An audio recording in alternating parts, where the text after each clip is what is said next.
канчама дагы бир кооздук берип аткан. Ёжик деп коем бул гүлдү.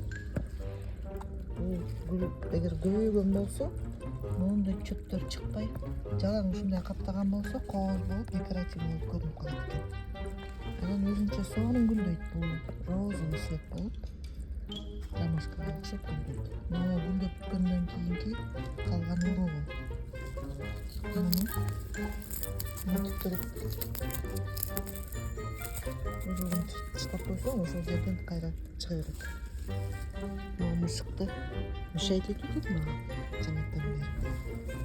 Сөйткө тартайын, видеого тартайын десем, келип алып эле мышайт этип атат. Буга да внимание керек болуп атат окшойт. Мына кыздар, ушул видеомда пайдалуу болгон болсо, лайк басып койгула.